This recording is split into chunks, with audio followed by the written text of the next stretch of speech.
Championship 2025. On proposition, we have Monarch AAA, and on opposition, we have DPS-MIS Grass Connoisseurs. The motion reads, "This House supports the narrative of narratives." Good luck to both the teams. The debate begins now.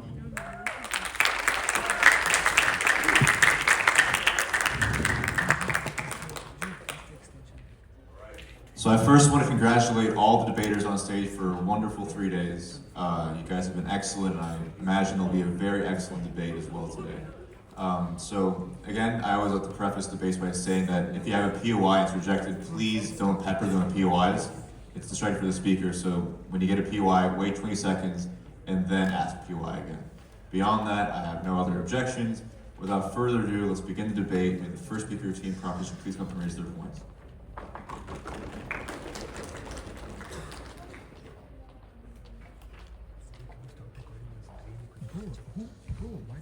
Good evening to everyone present here. I would like to thank the organizers of this wonderful event for organizing this day full of fruitful discussions. And as I stand before you all one last time as the first speaker for the House proposition, we're strongly in favor of this motion which says that this House supports the narrative of narratives. So I'm the first speaker. I'll be setting the case for the House proposition. My second speaker will be making our arguments even stronger, and the third speaker will be summarizing our case for today. Now I would like to define the only key term of this motion, which is narratives, which refer to predetermined notions on which the society works.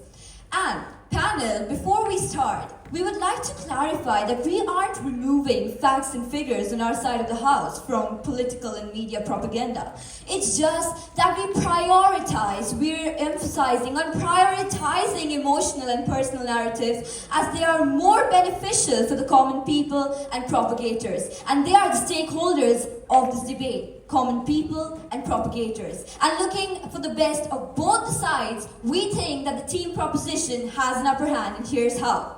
Now, let's imagine a case where a person comes up to you and tells you that in a particular state of, let's say, India, 100 women are beaten up by their husbands every month. Now, to understand the severity of this situation, now you have to know what the person went through. If someone says that, okay, there was a lot of pain that went behind, that the women faced, or there was a lot of agony, then we'll be more empowered to take action for the women as compared to just facts and figures alone. And here's why. This brings me to the first argument, which says that impact of the movement when we're relying on emotions is a lot more larger as humans are emotionally charged, and therefore we respond better.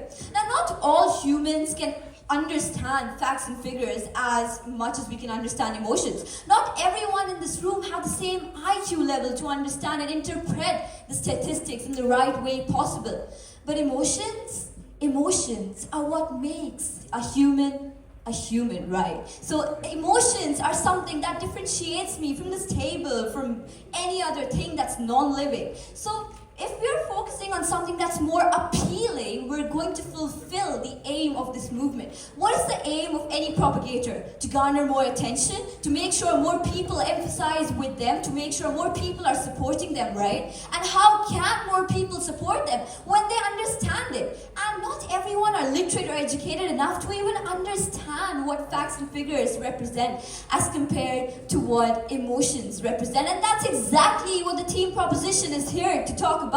That narratives are personal. It gets more relatable only when we identify what the movement started with, what is the backstory of it, and not about the facts and just mere numbers and quantitative aspect of this entire situation. Since it's a person in power who's spreading this propaganda, this personal aspect makes it more common to connect for an individual and more scalability for all ages, irrespective of age, right? Emotions can even garner attention of a kid, of a middle-aged adult, or even of an old-aged person. So again, if you look at scalability and attention, our side of the house has a clear upper hand.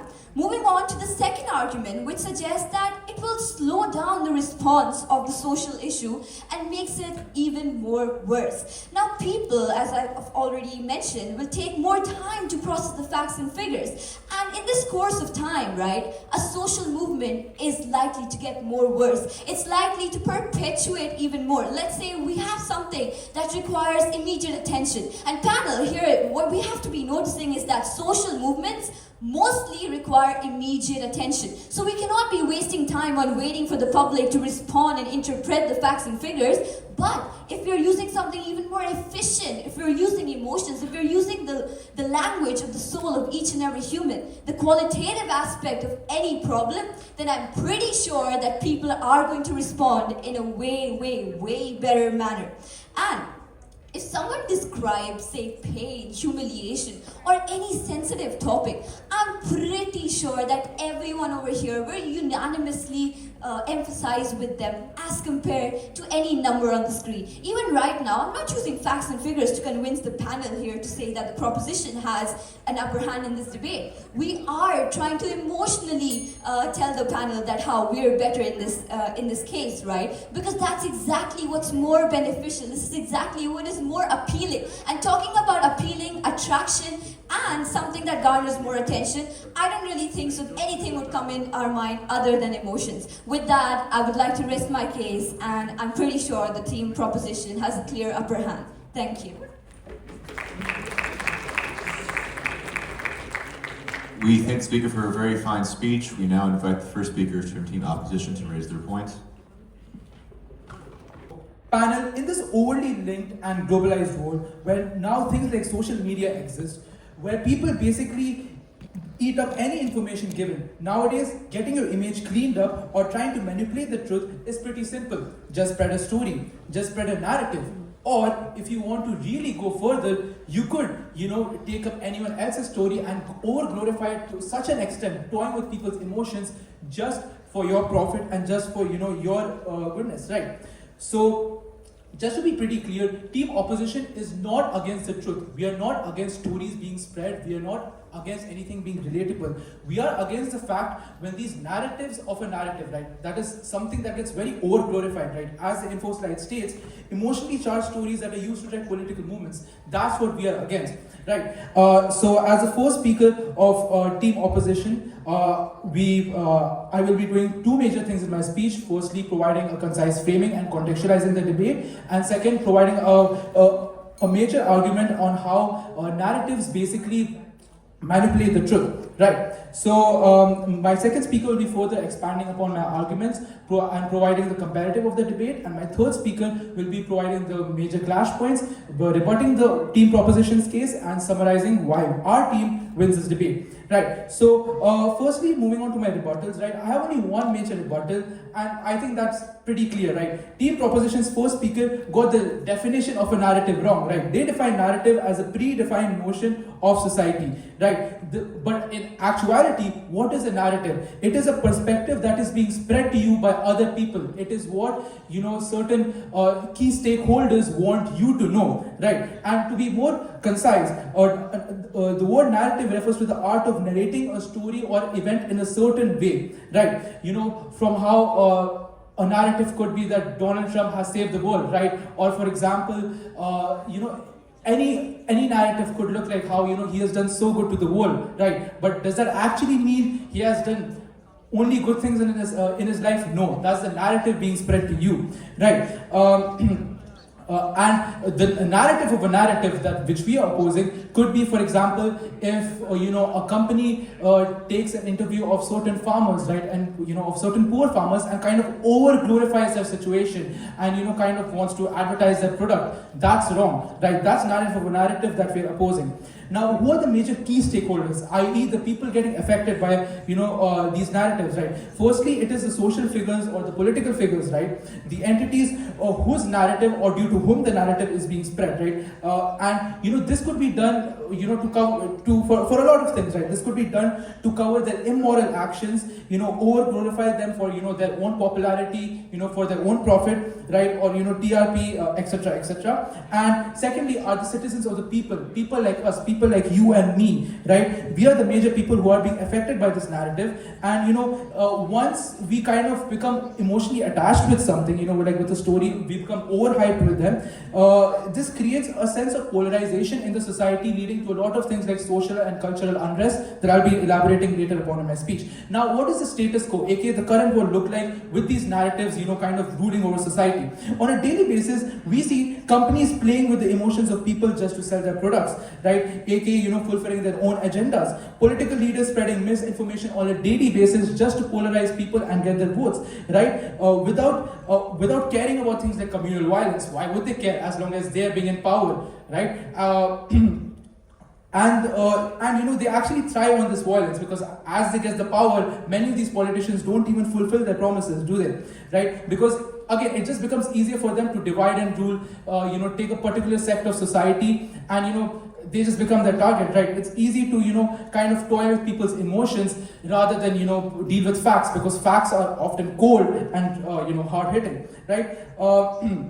Now this brings me on to my first major argument, that narratives and narratives of a narrative allow for the manipulation of the truth, right? Now, certainly when these entities who are spreading the narratives, as I said before, they go for an emotionally driven approach where they oversimplify critical situations, making everything seem so glorified, that everything has to be so serious instead of just dealing with, facts. Like, okay, for example, if someone would take, like, for example, if we could take the recent military confrontation that happened between India and Pakistan, in the media so much, there was a kind of Western propaganda that was being spread, that these many jets of India were knocked down by Pakistan, and these many things happened, right? And a lot of people actually bought into it. This led to a lot of discrimination and racism being spread against Indians. Was that the actual truth? No, the people weren't being fed the truth, and it was because of these narratives, these emotionally charged stories, that were manipulating the truth, right? Now, why does this matter in today's debate, you may ask? So, first, let us look at this from the impact at a social level, right? As I've said before, narratives of a narrative, they lead to things like social unrest and cultural instability. People start, spiting hateful comments against each other, right? And people start getting treated as vote banks, and they kind of stop, trying to think logically. Why think with logic when you can have a heart-to-heart connection, right? And now, what is the impact of this on an individual level, right? When you so usually when entities spread things like narrative, they obviously do this to kind of clean up and over-glorify their own image, right? So this leads to things like celebrity worship, parasocial relationships that my second speaker will be elaborating upon. And in conclusion panels, we are not against the idea of a narrative, a story being spread or the truth being spread. We are against, information being over-glorified, right? Sometimes your narrative need not be on top. And thus, we are proud to oppose.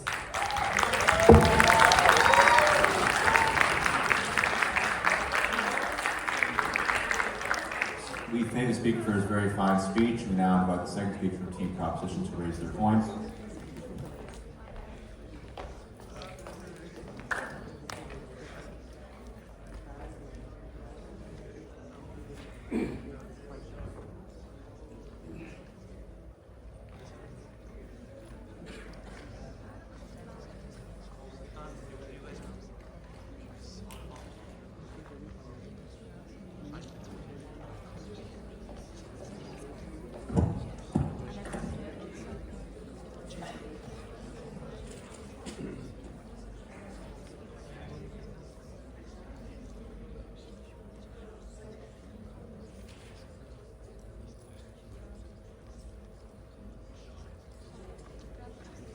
I'll be starting my speech in 3, 2, 1. Esteemed panel of judges and audience, today I, as a second speaker, firstly will be rebutting the points stated out by the opposition team, reiterating our first speaker's stance in case of any clarification, and then providing my own arguments. Now let me start off by rebuttals. Firstly, side opposition comes up and tells us that our definition of a narrative is wrong because we define it as some predefined notion of how things work in society.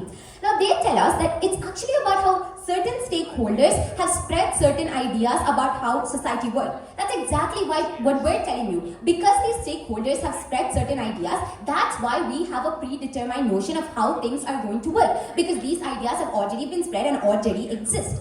Now, let me get to the point, his second argument, which was mainly about manipulations. Now, the speaker completely neglects the fact that facts can be manipulated as well. And for a common person, it's a lot harder to verify a fact than understand the essence behind an emotional story. Because all human beings are emotionally intelligent, at least on a general note, there are more people on this planet who are emotionally intelligent than those who can process facts, correct? Because that's not dependent on the education level or the kind of environment that you live in. Now, they also tell us that everything doesn't have to be so serious. Well, facts and figures aren't that simple either. In fact, rejected. In fact, they are a lot more complicated to process like we tell you. And all of their arguments are just assuming that spreading emotional stories is such a bad thing, and the kind of arguments that they bring up also happens when use facts and figures. Because let's say companies manipulating people. I can tell you, if you buy this product, your weight is going to reduce by 5 kilos next month. That's a fact, that's a figure. And aren't you manipulating people in that situation as well? But my first speaker has already brought up arguments that are exclusive to our case. Now, they also talk a lot about the India-Pakistan war situation.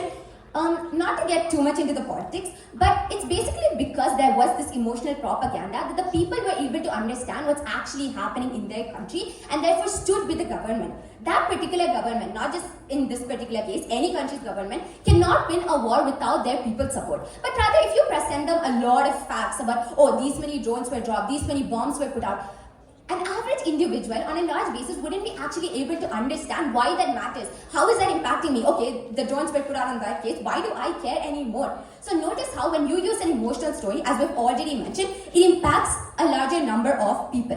Now they also talk about social unrest. Again, this goes both ways. I can tell you that a person from a particular community has actually killed 400 people from our community. If you're someone who belongs to the second community, aren't you going to hate someone because of that fact that was mentioned? Now let's move on to my own arguments. Firstly, people can understand their social situations better. Now let me begin with something about the French Revolution. We know during the time when the French Revolution happened, most people in France were actually illiterate. So what did the government do? They spread nationalism through figures, symbols, they used emotionally charged stories, and because of that, even that large proportion of people who wouldn't be able to understand the facts, they were able to fight against the government because they understood that whatever the government was doing or the dictatorship that was happening in their society is actually bad for them. Maybe it doesn't impact them in their personal lives, but with the help of an emotional story, even to people who can't process facts, you can convince them how, in the long term, the things that your government is doing will impact you in the future, even if it's not impacting you right now. Now, my second argument is about retaining the essence of a movement. For any political movement to actually be successful, for a social issue to be fixed, it's very important, and for it to achieve its full potential, it's very important that whatever it was representing or opposing shouldn't happen in the future again.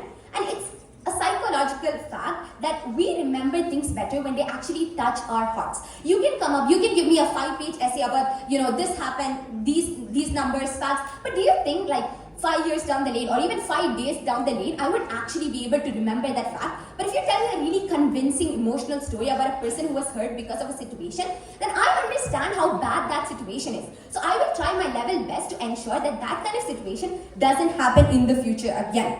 And moreover, this motion already says that public discourse has already been shaped by these narratives, which means they have been proven successful in the status quo for influencing people to do certain things. And also another thing is that facts often vary, which means you can give me 100 examples for why a certain side is better, a certain party is better for a government. On the other case, the other party can also give me 100 examples of why they would form a better government. Now, this really leaves me in a dilemma if I'm just an average person, and even if I'm an educated person, to really analyze the situation critically, correct? But rather, if you give me an emotional story, I can understand it to my heart about what this government's future actions and the things they're going to do when they have power is going to to affect my personal life, my surroundings, my own family, etc. Due to all those reasons, I think that we have an upper hand in this debate. Thank you.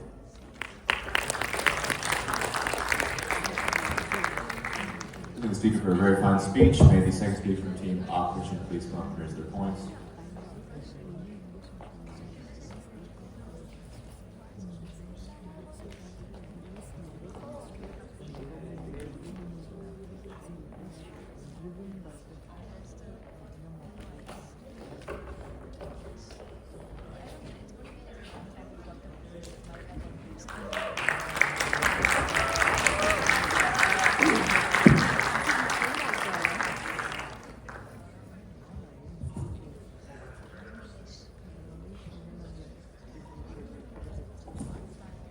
Alright, I'll be starting my speech in 3, 2, 1, go. Panel, the idea of narratives focuses majorly on the art of narration, the way you deliver your message, incorporating as much emotions you can. It doesn't focus on the message or the facts and figures as the primary thing, right? So we stand proud to oppose the idea of narratives existing in the society. So 3 major things in my speech. Firstly, I'll be refuting Team Proposition's points. Then I'll be giving my arguments. Then I'll present the comparatives which have occurred until this debate. Yeah. So now going to the refutations. Yeah. Proposition has misinterpreted our impact of narrations to be the definition of how we define narratives, right? And they believe facts and figures can lead to manipulation much easily, right? But even the example they provide to support their stance is irrelevant. They provide a really silly example, which almost all of us will agree, like none of us can fall for it, right? Thirdly, they say people are addressed by emotions. Propagators need to incorporate emotion to gain the support. Well, is it necessary to gain support just for the sake of having a lot of followers, or is it more important to convey a better message, convey a more impactful message to the society, right?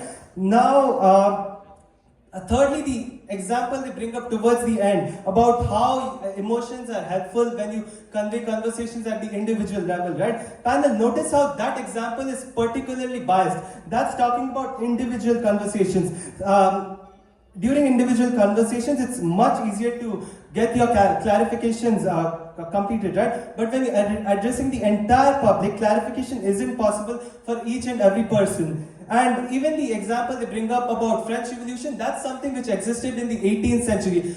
That was a time when illiteracy was high. Emotions then may have played an important role. But in the current era where literacy is booming, you can't rely on emotions only to forward your message, right? So that brings us to our first argument. Narratives hides the true message, right? As mentioned before, emotions become the primary factor of every narrative. And when we're talking about narrative of narratives, it's like incorporating multiple narratives into a single narrative. It's like a mega narrative being spread throughout the society, right? In this scenario, relying fully on emotions will hide the true message, because it becomes a number one priority to present something relatable to the people, right? You don't really care if the message is accepted by the people.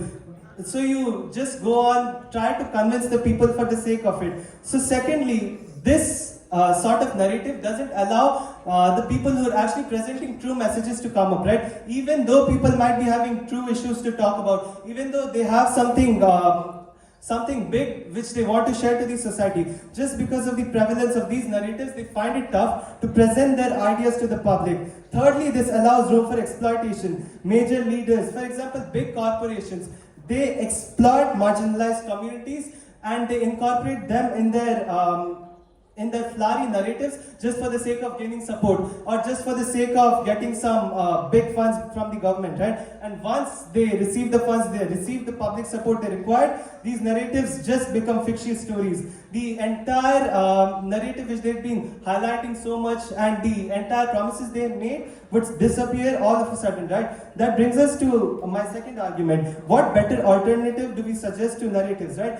We see, as we have already seen, emotion is not something to rely on completely, right? So but without emotions too, we become complete robots. That's something we agree to on side opposition. We don't want you to not incorporate emotion entirely. We want emotion to be the means of communicating, not the entire basis you use, right? We want your ideas, we want your message, we want the data to be the base on which you're communicating. So you incorporate emotion for the sake of like you use it as the medium, not you don't use it as the primary message, right? So we could, as an alternative, we could use convincing dialogue, right? Where everyone gets a chance to present their views, where leaders go directly towards the issues rather than showing, oh, we totally sympathize you, we agree with your ideas. Rather than saying those unnecessary stuff, they can directly go towards the issue, give out proper solution. That way, they gain more support because people see that leaders are responsive. They don't just sympathize, they take the action immediately, right? So besides convincing dialogues, there could be anonymous surveys through which the actions are monitored of these leaders, right? So that way we get to see the true things these leaders have done during their tenure. And even now I'll move on to the negative side of these narratives, right? There could be communal breakouts because communal leaders will try to muster support using these emotional messages. They won't care if something breaks out between different communities. That time they'll just disappear. Secondly, leaders use this, they misuse this power of narratives just for the sake of electoral bank. Thirdly, we have seen the misuse by big corporations.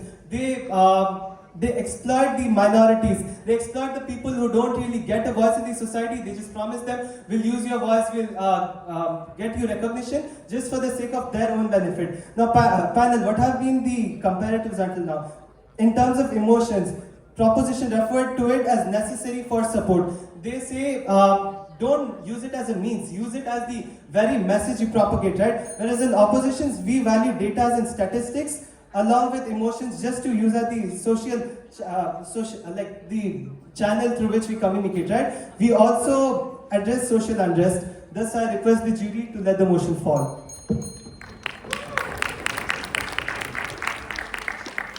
We thank the speaker for his very fine speech. We now invite the third speaker from Team Proposition to raise their points.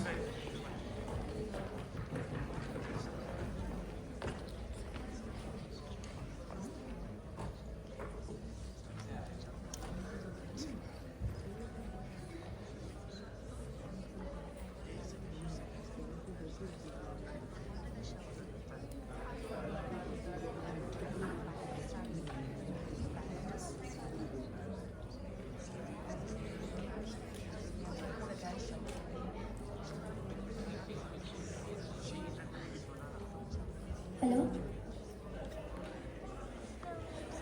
I will be starting in 3, 2, 1. Would you rather a world where you're unable to relate to people, unable to understand people, or a world where you're able to connect to people much more? Ladies and gentlemen, I, Andri, will be the third speaker from Side Proposition, and I'd like to start by quickly summarizing and reinforcing my team's stance as a whole, move on to my best case, worst case, and lastly my rebuttals. Okay, firstly, reinforcing and explaining my team's stance as a whole. Our first speaker, she came up and she told us about how the impact that is propagated by using emotions is much more than when we use factuals. Secondly, she also told us how factuals slow down the rate of human response, and by the time we are actually able to do something about a problem, we might be too late. Now, yes, factuals are important and we do recognize that, but emotions tend to propagate ideas much quicker and they provide an explanation much easier. And I'll be explaining this by the example of the Black Lives Movement. BOI. Black Lives Matter, this movement, it gained traction by providing emotionally charged stories, and later on the factuals helped it continue. What did our first speaker come and tell us? She came and told us about how, yes, factuals are important, but what we stand for on our side is emotions. We prioritize emotions firstly, and then we move on to factuals. And lastly, our second speaker, she came and told us about how emotions, they help people in understanding social issues much more. Now, I would like to move on to our best case, worst case.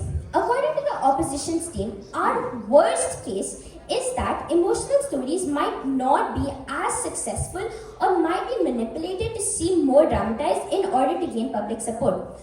However, in the motion itself, we talk about how emotionally driven stories have majorly shaped public discourse today, as mentioned by my second speaker. Plus, the point about manipulation exists on their side of the case too, but I'll explain how the manipulation is much more severe on their side. What are factuals? They're basically facts, right? Their essence is accuracy. When factuals are manipulated, and we know this happens in status quo as well, because factuals that are provided by certain political leaders tend to be fabricated sometimes. So when factuals are manipulated, they lose meaning. They lose meaning as a factual itself. However, if an emotionally driven story is manipulated, it doesn't take away from its essence as a whole, because the intent behind the story would be the same, no matter what. Now, moving on to their best case, they say their best case, according to them, is that factuals provide the 100% truth. Yes, never once have we mentioned that factuals are incorrect, but what about the impact that these factuals have? Like how our first speaker explained, and I have as well in my reinforcements, the impact that factuals have aren't as much as the impact emotionally driven stories tend to have. Now I'd like to move on to my rebuttals. The first speaker, he mentioned about over glorification, but I'd like to ask you, is this really a bad thing? Especially since our second speaker talked about how emotionally driven stories tend to leave a retaining impact. Why is this necessarily bad? Like I explained while explaining our worst case, even if an emotional story is slightly over glorified, it doesn't lose its true intent, you know? For example, I can ask you a question in two different ways. Dear sir and madam, how has your day been treating you? Or I can ask you, how are you? One way is excessively complicated and one is simple. Yet we can see that the intent behind it stays the same no matter what. But this isn't the case for their side, because if a fact is over glorified, the true meaning behind it doesn't remain the same anymore. Now the second speaker, he comes and he asks us, is it necessary to propagate emotions to gain support? Yes, of course. People who typically propagate emotionally driven stories are people who are in power. When such people in power are able to propagate their emotions to a crowd, the crowd finds them relatable and they instantly start supporting such people in power. You can't propagate relatability to the masses through factuals, and in order to gain support, emotions are what's important. Hence I rest my case but never my stance. Thank you.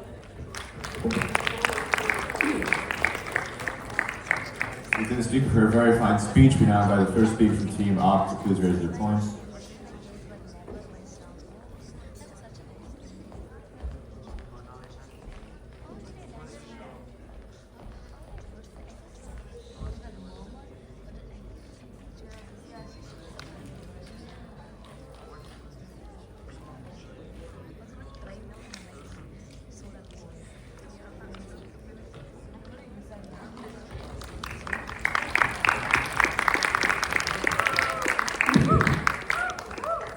Panel, I'll be starting my speech in 3, 2, 1. Panel, imagine a country or community that has been advancing purely based on emotions and without any logic or maturity. Impossible to imagine, right? Because without logic, no communities can thrive. So, which is why I'll be doing 3 things in my speech. First of all, direct rebuttals. Second of all, clashes with different layers of analysis and weighing on 3 different metrics. That is magnitude, vulnerability, and time frame. And last, summary of my team's case. So first of all, let's come to the rebuttals. So as the first speaker stated, is that humans are emotionally charged, so that's why emotions should be used rather than facts. So isn't this worse on their side? Because charging goes also in social movements. And these social movements, sure, emotions can be a good thing for energizing them, but at one point this energy is going to go at some point, right? Basic laws of physics. So when this energy goes away, this is very short term, because in the long term, when people start fact-checking these issues, when people start fact-checking them, they start to realize that they might have made up a lot of facts and they might have used emotions just to manipulate us to join their social movements. And that's what another social movement which the proposition has failed to realize is religious movements. This is where religious leaders can fulfill their personal agendas, let it be through traumatic childhood experiences or just personal hatred, and they can emotionally manipulate the vulnerable, the poor people who do not have any resources to fact check the things said by the religious leaders. And moving on to another clash about emotions getting every age due. Isn't that also worse on your side? Because this is exactly what the politicians want. They want everyone to be manipulated according to their wish. Because when emotions are used by politicians, this fulfills their personal benefit. What is their personal benefit, you may ask? What? Voting bank. They want to rule the country. They want to rule the country. And this manipulation, when one age group, specifically between the age of 40 to 50, when this, which is about parents, when this age group believes purely with emotions, they pass it down to the younger generations. And when this younger generation, since they are easily manipulated the most because they're obviously the most emotional, when these younger people do not fact check, the issues. And they just continue to believe what their parents said because no one really wants to believe that their parents are wrong, right? And as the second speaker stated that people can retain information, you just stated about how stories can, these are completely stories. There's absolutely no way to fact check these issues because no one can say, because who's going to be able to oppose what the storyteller has said. So again, this is completely baseless. And they also kept on saying about social issues, which is obviously worse on their side, as stated previously. Now, moving on to the clashes, about twisting of facts. What is worse? What is easier to do? Twisting of emotions to manipulate people or twisting of facts? Why is it, let's compare, let's take some comparisons over here. In their house, emotions can be easily manipulated. How can they be easily manipulated? Because it doesn't require much demands or mental demands or thoughts. And they can also be easily manipulated because the people, the audience which is listening, listening to these speeches, they cannot fact check it because they're completely emotionally driven. And since they're emotionally driven, they obviously do not want to fact check it because it may or may not have some personal connections with the leaders. And again, when there is no fact checking done, these leaders, they have no accountability and they can just roam free while emotionally manipulating many people. Whereas in our house, sure, facts could be twisted. But this is just an assumption. Even if facts could be twisted, there is a lot of risk involved. Why are there risks involved? Because they're actively, there's opposition, right? How these two houses reflected. This opposition is constantly trying to check the truth of the facts. And once the opposition checks the reality of the facts and they find a lot of flaws or loopholes in them, they can target those facts and mention the loopholes of the facts. And when these facts, when the loopholes of the facts are mentioned, this is going to absolutely tarnish the reputation of the government, which is going to lead, which will take away the reputation. And no logical politician will want to take this risk because obviously it's much easier no politician will want to take this risk. Now, moving on to the best and worst case scenarios of both the teams. In the best case scenario of the proposition, even if people are emotionally driven, this emotion will be lasting for a very short time. And in the long-term cases, even if no one fact checks, the emotion will just, the emotions will be absolutely negated and will die down. Whereas in our worst case, where facts are used, sure, during the short term, there won't be much attention, but once people start going on social media or start rechecking with governmental institutions, they'll be able to see that that what they're doing is correct and we should be joining this movement. So which is why I urge the panel to vote for team opposition. Thank you.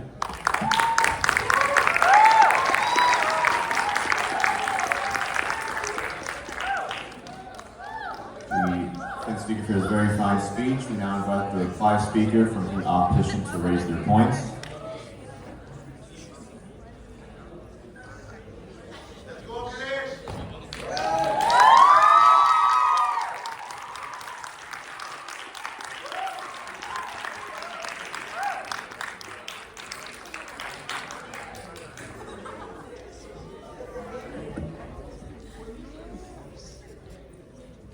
Alright, I'll be starting my speech in 3, 2, 1, go.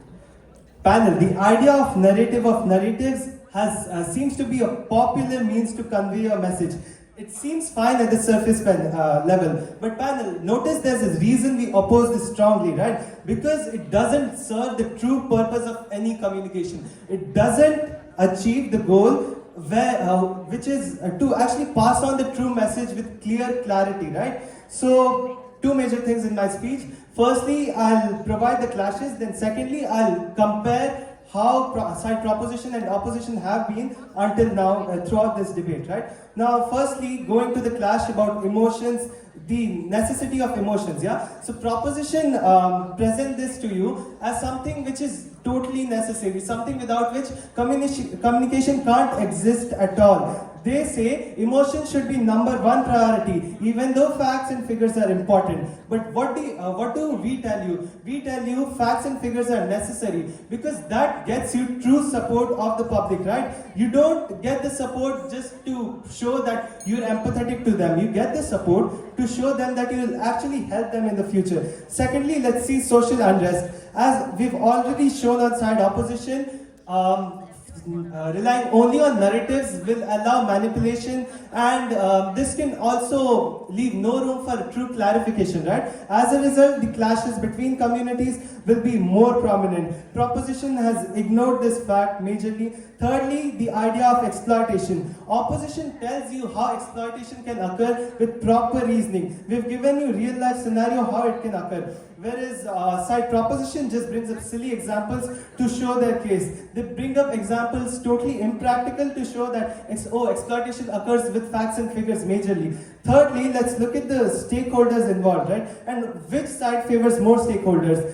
So proposition is like once public relates to you, it's all set. Whereas opposition believes public relate. If public wants to relate to you, they should relate to you with a good reason. You should have a good reason for seeking support, right? So that with the support you guarantee helping them. With the support you guarantee a real change in the society, right? Secondly, let's look at the principle on both sides, right? Proposition believe emotion to be the factor without which communication can't occur. Opposition, we believe that you should be clear and concise while delivering your message. Emotion should be the secondary factor while you're communicating. Thirdly, which appears more practical? Panel, proposition's case appears like it's a setup in some fictitious arena, right? So once you're emotional, once you have the necessary support, there's a guarantee there will be continuous development in the society. But on opposition, we want the commitment from the leaders in the form of facts. We want the commitment from major corporations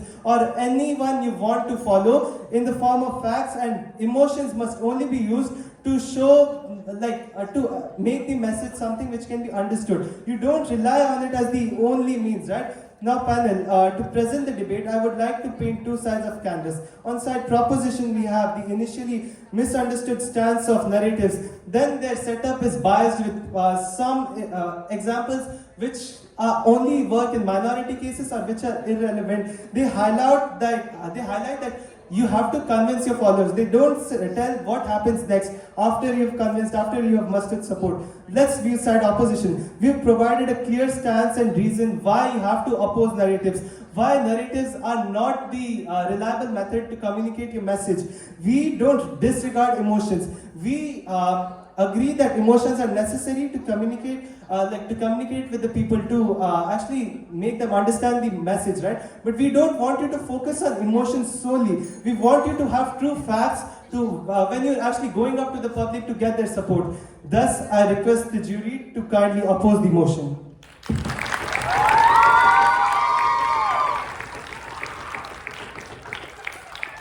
We thank the speaker for his very fine speech. We now invite the class speaker for team propositions to please raise their point.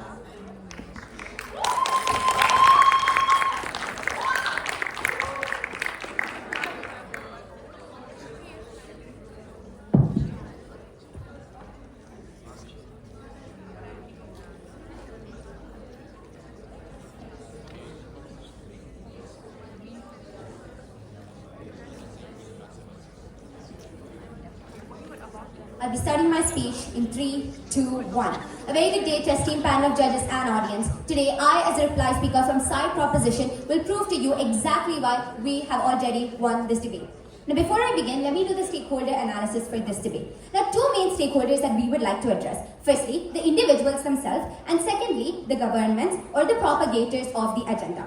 Now, what is our world look like for the individuals? We see how they can understand the things that are happening in their societies better, and they can also retain these things better. Moreover, even those individuals who are less educated or did not have the correct kind of resources to get a good education level to process facts can still feel like they actually have a place in the things that actually affect them.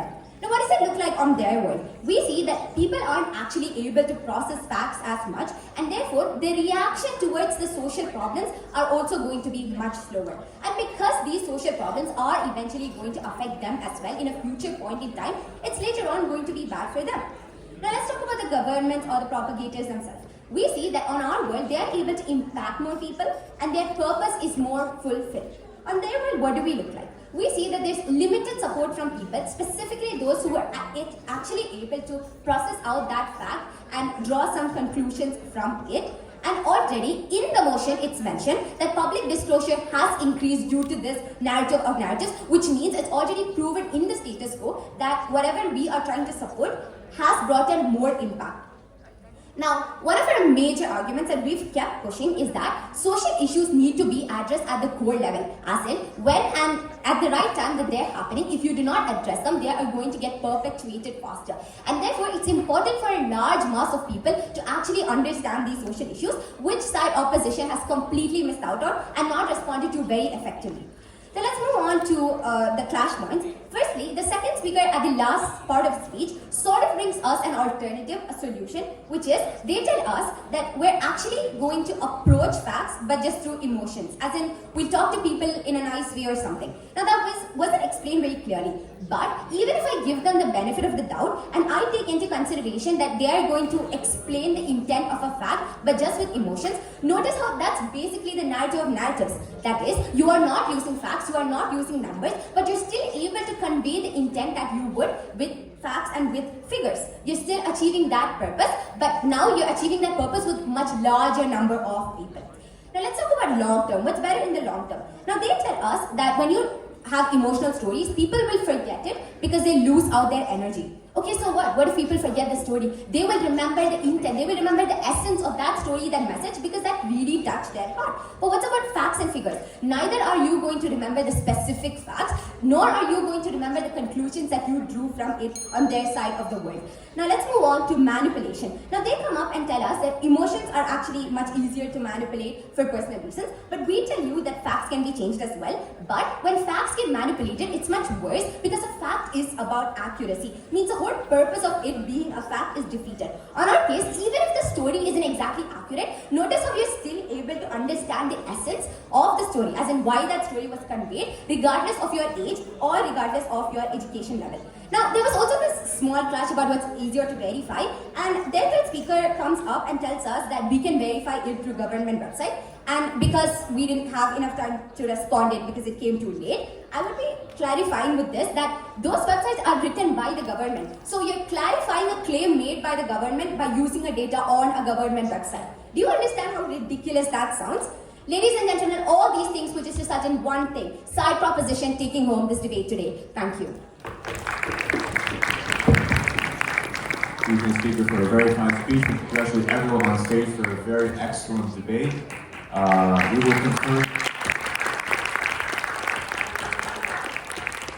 We will confer amongst ourselves to find out who won this debate, and we will announce it later on. But until then, I just want to say once again, congratulations to everyone on stage for an excellent debate and for an excellent performance.